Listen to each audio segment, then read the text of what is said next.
Dan Batard, ESPN, Miami Herald, joining us on the program. I was going to have you on to talk to you about Adrian Peterson, but let me bring up this Brian Windhorst report that people are saying that LeBron James either injured or his skills are diminishing. That's a report this morning there, Dan.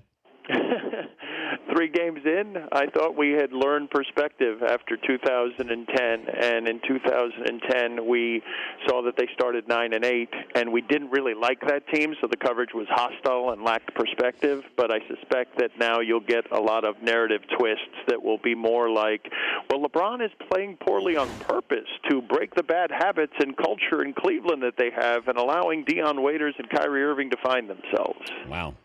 Well, I don't think his skills have diminished. Now, maybe if there's an injury in there. I know he lost weight, but I don't think I'm ready to co-sign on that his skills have diminished. Well, no, but I would say this, though, Dan. It's worth watching. What's worth watching is this, okay? He was a damn near 60% player in terms of efficiency in Miami because they forced him to go into the post, and he decided to go into the post after what happened in the 2010 finals when he wouldn't post up J.J. Barea. He went and worked with Hakeem Olajuwon. He needed size to do that, and he willingly did it because he was tired of the shame that came with no rings on his resume. Now he's lost weight, and he's floating around on the perimeter, and they've built a team where they've got Varejao and Love in the paint. So it bears watching whether he even wants to play that way anymore. It will be interesting to see if LeBron James is still a 60% player because he's the most efficient wing player ever when he decides to play down there.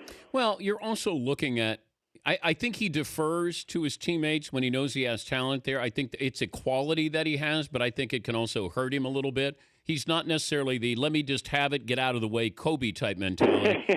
So Did you see Kobe last night? I thought it was great. He is going to take every shot this season, Dan. And like anytime anyone other than him, if I'm going to lose, I'm going to lose shooting 100 times a game.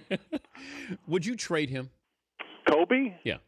Oh, I mean, yeah, I would trade him. But they just signed him to an extension that, they're running the family business there, and they're interested in keeping the TV ratings up, and he does that. But, yeah, absolutely, I would trade him. All right, let me ask you about the Adrian Peterson situation. If I take away what the crime was and it's just a misdemeanor, is he playing this weekend? Should he be playing this weekend?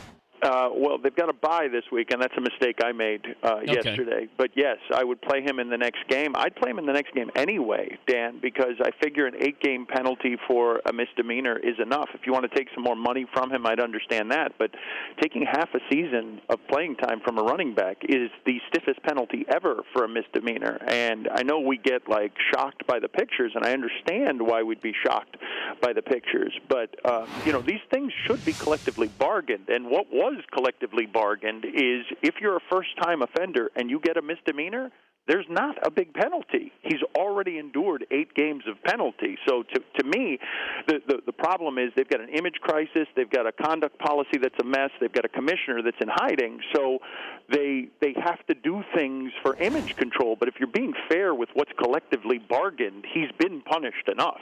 Well, what about Ray Rice? It's a misdemeanor. Why is he out for the season? And we're looking at having Adrian Peterson back. Yeah, because they're making up the rules as they go along. He should be back too, but what they're doing is they're just doing things as reaction to reaction. It's not reaction to actions, Dan. They punished Ray Rice the way they thought he should be punished, and then there was a reaction. And Adrian Peterson was going to play, and then the sponsors start pulling out. So you've got other people other than Roger Goodell basically governing your league, and it's the angry mob that gets mad at images. So you'd have both of these guys back? I think Ray Rice has a great case to get back. I think he's been punished twice. Now, we may not like these things, but I still have to look at it and say, what is the law? What is real here? I think Ray Rice was punished twice here. Well, here's the tricky thing about this, Dan, right? I mean, we're all appalled by the crimes. Everybody is. There's no divergent opinion on that. Everyone is bothered by the video evidence of Ray Rice and the pictures on Adrian Peterson. But you get into a dangerous, nebulous area when you're outraged by a crime, and then all of a sudden you do what, for example, we did with the NCAA and Penn State, all of us are appalled by the Penn State crime, and we allowed a power institution that we don't like having that much power to have more power, and they reached outside their jurisdiction, and they caused all sorts of penalties that they shouldn't have caused, and then they went back and fixed it. But that's the power of the angry mob. You're willing to give power to people you don't want power and have them exert that power poorly. Roger Goodell, that's what we're doing with him. We don't like the crime, so our idea is forget what's collectively bargained, forget what the rules are, forget that we're making up the rules as we go along. Just punish more. That's a dangerous situation. He's Dan Le Batard of the highly questionable Dan Le Batard Show and ESPN Radio, Miami Herald writer. Here's one thing I wanted to leave you with. Yeah, Coach K was talking about President Obama fighting ISIS. Did you see these comments? I saw a portion of them. Man, we got to stay out of politics when we're sports figures. So Coach K says that the president is making a mistake. He's revealing his game plan to fight ISIS. What do you think?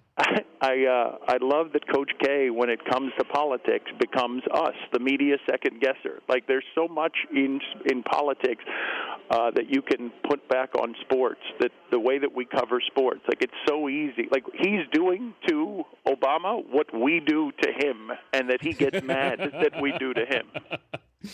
Are you and Stu Gatz enjoying the stat of the day that you borrowed from us? Didn't borrow it. Outright stole it. Stole it merrily. Stole it happily. I love that. I love that you said, hey, I'm stealing it, so here it is. Yeah, here's the stat of the day. Well, what was that song? What was it? The Beatles were stealing it back? Was that Helter Skelter? No, it's yours. I'm willing to give you all the credit for that. I feel like I'm... Can I take something from your show? Sure. Like Bomani or your dad? Or Why would you want anything from our show? I know, but I want something in return. That's all. Okay, so I've got to think of, a concept to be named later. Okay. Hey, thanks for joining us. Tell Stu Gatz we said hello and Bomani. All right, buddy, I will. Thank you, Dan. Dan Le Batard.